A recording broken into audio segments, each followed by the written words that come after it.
Hi dear students, I hope you all did well in the recent INI-CET session. Today's session on anesthesia recalls is purely based on your feedbacks, and all the images that I have used here are for educational purpose only, and credits goes to the original owner. So let us begin with the first question for the day. Which of the following is not true about thiopentone sodium? It has a high lipid solubility. It immediately acts on the brain after IV administration. It is largely redistributed to adipose tissue, and it is rapidly eliminated by the kidneys. So how do you arrive at the answer for this? This is a true and false type of question. So let us analyze each of these options. So if you can recollect, we had discussed in depth about thiopentone sodium. I had told you that it is a barbiturate compound that is available as a yellow white powder, and it has to be reconstituted using saline or distilled water to a 2.5% solution before it is used. So it has got neuroprotective and anti-epileptic properties, and it can be stored into shelf for about 5 to 6 days after reconstitution. Basically it produces its action by acting on the GABA A receptors in the central nervous system. So when you give it IV, it reaches the brain immediately, that is within one arm brain circulation time, that is usually 12 seconds. So the action is by acting on the GABA A receptors in the brain. So the action is immediate. Okay, so this is true. Once it is given IV, it rapidly gets redistributed to various tissues in the body, especially the adipose tissue and the muscles. So this is because of the high lipid solubility of thiopentone. So it has got high lipid solubility, that is true, and it is largely redistributed to the adipose tissue. So the answer here is rapid elimination by the kidneys. So thiopentone is mainly metabolized by the liver, therefore it is not rapidly eliminated by the kidneys. This is a false option. Okay. Coming on to the next question, which of the following drugs causes adrenocortical suppression? Guys, if you remember, during lecture on the IV agents, I had stressed on this point, and it's a straightforward fact-based question. Etomidate is known to cause the adrenocortical suppression. Let us now recall some important points about etomidate from the class. So etomidate again produces its action by acting on the GABA A receptors. It mainly acts on the reticular activating system, and like many other IV agents, it reduces the intracranial pressure and cerebral blood flow. On the respiratory and cardiovascular systems, it has got minimal effects, and because of its minimal myocardial depression property, this etomidate is considered as the most cardiostable agent. Therefore, we prefer etomidate in cardiac patients who are undergoing non-cardiac surgeries. And if you can recollect, during this session on etomidate, I had told you that etomidate is known to cause adrenocortical suppression as well as coronary steal phenomena. These two are the most important adverse effects of etomidate. So the answer is etomidate. Third question for the day is, Jackson-Rees circuit is used in which of the following settings? So the scenarios here are adult patient, cardiac patient, pediatric patient, and obstetric patients. So guys, let us try to recollect some important points about circuits. What circuits? Breathing circuits. So again let me tell you, this question is a modified question from our question bank, where I had asked you all that there is a 4-year-old boy who's planned for adenoidectomy under GA, and we have planned controlled ventilation for this kid, and in this scenario which circuit would you prefer? So the correct answer there is Mapleson F. So Mapleson F is nothing but Jackson-Rees circuit. So by now you would have gotten the answer. So let us see some important points on these Mapleson circuits. So we have Mapleson A, B, C, D, E and F. All of them have got different names. Mapleson A is McGill circuit. It is ideal for spontaneous breathing or spontaneous ventilation in an adult patient. Here fresh gas flow is equal to the minute volume. There is no name for type B, whereas type C is also called as water circuit. Here the fresh gas flow is double the minute volume. The most commonly used circuit in adult patients is Bain circuit. It is a modified Mapleson D circuit. Here the fresh gas flow is 2.5 times the minute volume. It is ideal circuit for controlled ventilation in adults. Coming on to pediatric circuits. There are two commonly used pediatric circuits. One is Mapleson E, other one is Mapleson F. So Mapleson E is also called as IR-TP's modification. These type of circuit, that is Mapleson E circuit, is actually not in use. What we regularly use is Jackson-Rees circuit. Okay. Here fresh gas flow is 2.5 times the minute volume, and it is preferred for controlled ventilation in pediatric patient. So when I say pediatric patient, I mean to say a child who is aged around 6 years or less than that, okay, and those who weigh around 20 kg or less than that, okay, 6 years and 20 kgs. These 2 points you have to remember about Jackson-Rees circuit. So the answer for this question, Jackson-Rees circuit, is used in pediatric patient. Coming on to the next question, what is AMBU Aura 40? First generation supraglottic airway device, second generation supraglottic airway device, third generation SGA, or fourth generation SGA. So if you can recollect, SGA or SAD stands for supraglottic airway device. What are these devices?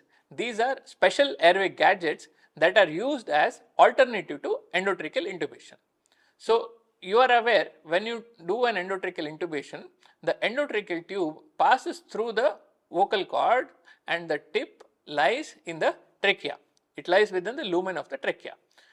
Supraglottic airways, instead, they go and sit above the glottis, and you have to inflate the cuff to achieve a good seal.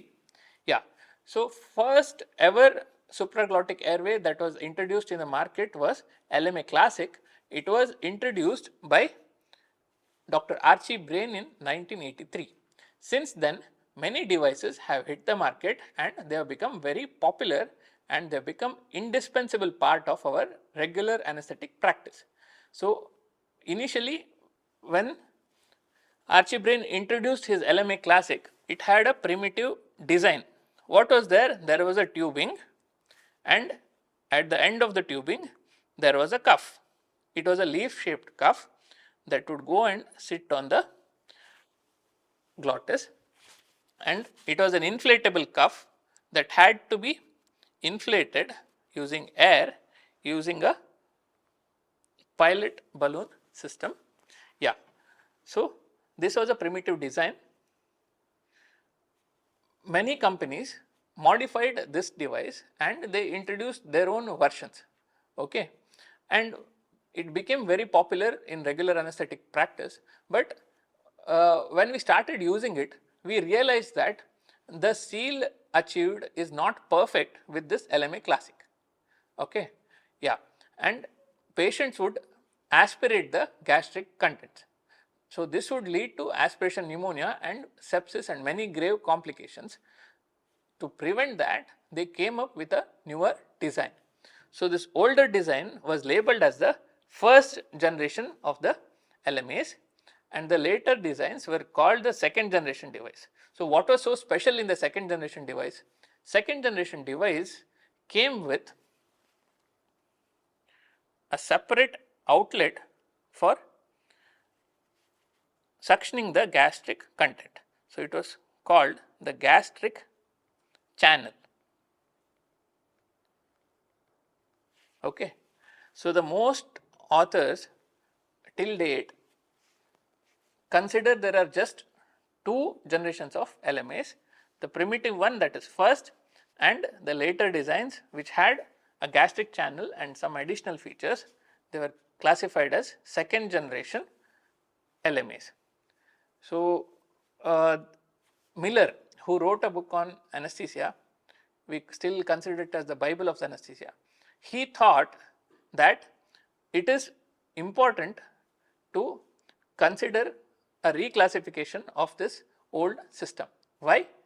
Every day we are seeing newer and newer devices that hit the market, and definitely they come with a better design. So, there is a need for reclassifying these LMA devices in a better way. Okay.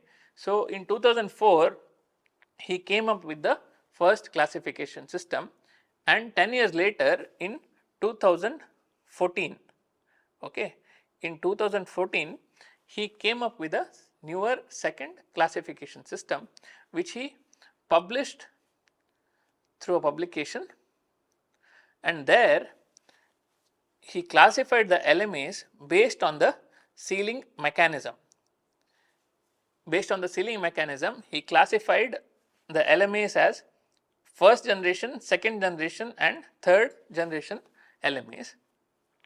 So, the first generation LMAs had the basic design of an inflatable cuff with a tubing, whereas the second generation LMAs came with a pre-shaped anatomical design, and the third generation LMAs were self-energizing. Okay. So, what is self-energizing? Self-energizing is a device which is automatic. You just have to, it is very easy to insert it. You just have to put it in and it will go and seal the laryngopharynx. Okay. Yeah. So, the examples for these included the classic LMA, which is first generation LMA, the I-gel, which is a indispensable part of my regular anesthetic practice, which has a gel like cuff which is non-inflatable, of course, and it has got a anatomical curvature. It was classified as a second generation LMA, and the Buska mask, okay, which was introduced by the company as a third generation supraglottic airway device as a improvement over I-gel LMA, was classified by Miller as the third generation device as well. Yeah. So, based on this classification, I had also mentioned in my notes that AMBU LMAs, the particular type of AMBU LMA as a third generation LMA. Yeah, but there is a catch. Most of the companies, when they introduce some product, they introduce it as something really big. So, when they introduced Buska LMA, or when they introduced AMBU Aura Gain LMA, they all introduced it as a third generation LMA. Okay. Yes, but some authors have directly rejected the existence of third generation LMA. So, this term of third generation LMA is yet to be adopted. So, what AMBU did, they reintroduced AMBU Aura Gain as a second generation LMA. Yes. So, what is AMBU Aura Gain? AMBU Aura Gain is a LMA that is sold by a company, AMBU. They also have introduced many other types of LMAs. For example, Ambu Aura 40. Okay. What is this Ambu Aura 40? Ambu Aura 40 is a reusable LMA. Ambu Aura Gain was a single use device, whereas Ambu Aura Gain is a multiple use device that is autoclave safe. Okay. Yeah. So, Ambu Aura 40 had a pre-shaped curvature, that is why they consider this as a second generation LMA. It is anatomically curved to mimic the pharyngeal anatomy. It can be reused many times compared to Ambu Aura Gain, which is a single use device which was initially classified as third generation LMA, and it has got a wider tubing compared to that of Ambu Aura 40. So, it is an upgrade over Ambu Aura 40. So, it allows a conduit for intubation and it achieves a better seal compared to Ambu Aura 40. Therefore, the insertion is easier and faster with a high seal pressure. Okay. Yeah, but this topic actually was unexpected, and for an undergraduate level this is too much. Even some of my postgraduates may not know about Ambu Aura 40. Yeah. So, let us try to recollect some points which I already discussed in my module. LMAs were introduced by Archie Brain in 1981. LMA Classic was the first LMA that was marketed, and following that second generation LMAs came, and there is still a debate going on about third generation LMAs.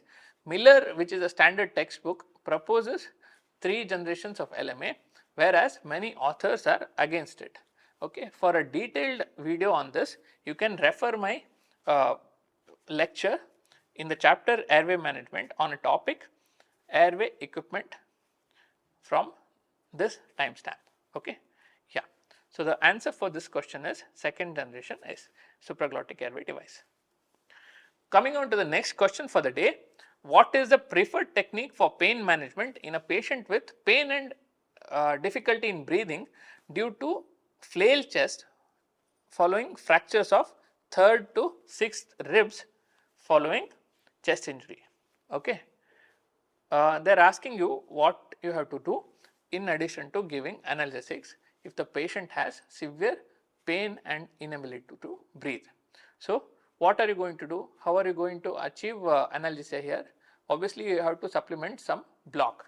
So, the options given are cervical plexus block, supraclavicular block, lumbar epidural block and thoracic epidural block. So, if you give cervical plexus block, mainly it is going to act on a on the neck region. Okay. So, that is out, and as you know, supraclavicular brachial block is considered the spinal anesthetic of the upper limb. So, supraclavicular block, you are going to use it for upper limb surgeries anywhere from shoulder till the fingers. Okay. So, this is also out. So, we are left with 2 options and 1 technique, that is epidural block. So, if you can recollect what I had taught in the module on epidural catheter insertion, I had told you that in flail chest we prefer inserting a thoracic epidural. Okay. So, the answer for this question is thoracic epidural block.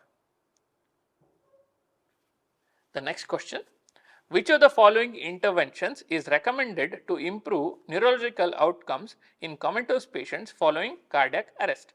Options are immediate extubation, high dose corticosteroid administration, hypotonic fluid administration and therapeutic hypothermia. So, here they are discussing about the post cardiac arrest care. Okay. So, post cardiac arrest patient may still be unstable and patient is comatose, therefore, his airway is threatened in this question. So, you will not extubate that patient. There is no role of corticosteroid administration or fluid administration. So, the answer is therapeutic hypothermia. Let us see some important points. Let us recall some important points from therapeutic hypothermia. I told you therapeutic hypothermia is deliberate lowering of the body temperature to 30 to 34 degrees Celsius for medical purposes. So, where is it used? It is used in critical care settings to protect the tissues and organs. It should be induced as early as possible for maximum neuroprotection and edema blocking effects. So, the indications are cardiac arrest, neonatal hypoxic ischemic encephalopathy, traumatic brain injury as well as stroke. So, if you want to learn more about this topic, open the therapeutic hypothermia module from the chapter Anesthesia for various subspecialties and post-op recovery, and the answer for this question obviously is therapeutic hypothermia. Okay. Moving on to the next question, which of the following is true about resuscitation of an infant when two rescuers are present? Stressing on two rescuers here.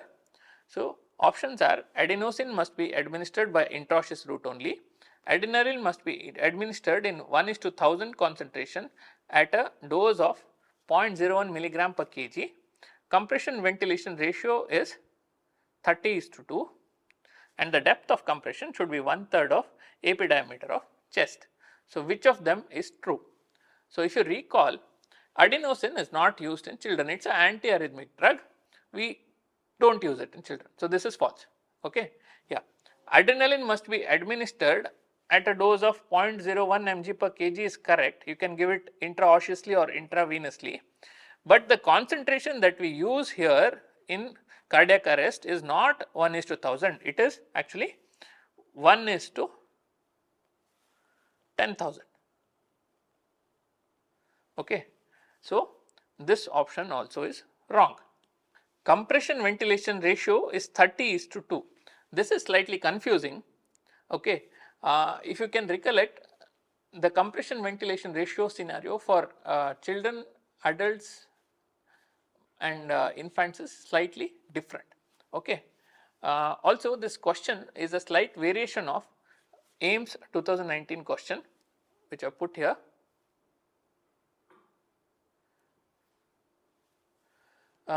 Remember, each rescue breath can be given over 1 second and it should produce visible rise in chest. And in 2-person or 2 rescuer scenario, when you place an advanced airway, you should give 1 rescue breath every 6 seconds. Okay. This was the classical guideline. Okay. 2020 onwards, they have given more stress on giving more number of breaths, that is around 20 to 30 breaths are recommended if you are resuscitating a child. Okay. So, in this class I had mentioned that the depth of compression should be at least 2 inches in adults and up to 4 centimeters or 1.5 inches in children. And when there are 2 rescuers present, the compression ventilation ratio is 15:2 in infants, whereas in adults it is 30:2. So, the correct answer here is depth of compression should be 1/3 of anterior posterior diameter of the chest. Coming on to the next question, a young patient presented to the casualty with a history of RTA. He has altered sensorium, his GCS is 8/15, saturation is 84%. So, what does this suggest? This patient, young patient, has suffered some injury and following that he has become comatose, his sensorium has altered, GCS is poor and saturation is dipping, suggesting there is some injury to the chest. Alright. Yeah. So, what is the next sequence of management? Options are look for head injury, secure airway, start oxygen. order CT brain and start IV fluids, secure IV line and start oxygen, secure airway, start oxygen and assess for other injuries. So, basically this question focuses on management of a trauma victim as per ATLS guidelines. And if you can recollect, in the class I had stressed upon the ABCDs of primary survey in a trauma victim. So, the first priority is given to A, that is airway maintenance with cervical spine protection, followed by breathing and ventilation, followed by circulation and hemorrhagic control, followed by disability assessment, mainly neurological disability, and last priority to the exposure of complete body and environmental control. Okay. So, in this question the highest priority is for airway maintenance, followed by breathing and other things. So, the option here is, that is telling us to give first priority to airways, D. Okay. So, the answer here is secure airway, start oxygen and assess for other injuries. This should be the correct answer. There was one more question from the same chapter. They had mentioned that a patient presents to emergency department following RTA, his GCS is poor, it is 8, less than 8, systolic BP is lower, it is just 90 millimeters of mercury, and breath sounds are absent in the right lung. Okay. There is definitely some chest trauma here. So, what is the first step in the management of this case? So, the options were secure the airway and insert thoracotomy tube, to do chest X-ray, HRCT chest, or to do a USG thorax. Obviously, from the previous discussion we know that securing airway should be the priority, followed by insertion of thoracotomy tube. So, this is the correct answer. So, in the class also I have mentioned, when you check for breathing you should look at the rate, depth and symmetry of the chest, rate and depth of breathing, and look for any obvious injuries like contusions, rule out flail chest and look for neck vein distension, look for tracheal deviation, look for any rib cage tenderness, auscultate the patient, listen to the breath sounds. Okay. If you are in doubt you can percuss also and monitor the saturation. So, as soon as you receive a trauma victim, first you should connect the monitor and start monitoring the patient, followed by ABCDEF. Okay. Your priority should be always on maintaining proper airway, supplementing oxygen if needed, followed by other steps. Okay. So, if there is any tension pneumothorax or hemothorax or open pneumothorax or flail chest, you have to treat it accordingly. So, the answer for this question was secure the airway and insert thoracotomy tube. So, coming on to the last question that came from anesthesia, it is which of the following is not an adjunct to primary survey. Again, one more question from triage and ATLS. Guys, I told you many times during our preparatory classes, triage and ATLS is a very important topic for all your exams. So, it is just a 30-minute module in our app. Go back to that, go through the entire video and you will be able to answer 100% of all the questions that will come from this topic. So, the options for this question were CECT abdomen. See, what is CECT? CECT is contrast enhanced CT of abdomen and thorax, extended fast or E-fast, chest X-ray AP view, pelvic X-ray AP view. So, in the class I have told you adjuncts to primary survey and resuscitation include insertion of RT and Foley's, monitoring of ECG, ETCO2 along with SpO2 and other things, X-rays of cervical spine, pelvis and chest, plain CT of head and cervical spine and E-fast. Okay. Yes. So, it does not include contrast enhanced CT of abdomen and thorax. These are done at a later stage. So, guys, I am sure most of you have got at least 7 to 8 questions right. and I'm very happy that we have consistently been getting 100% strike rate when it comes to anesthesia, and overall this year in MedAce we have achieved 95 to 96% strike rate. So if you have not downloaded our app, I suggest you should go to Play Store or App Store immediately and download and try out our MedAce app. We are also there on all the social media handles. Follow us for regular updates. If you have not subscribed to our YouTube channel, subscribe immediately. Happy learning.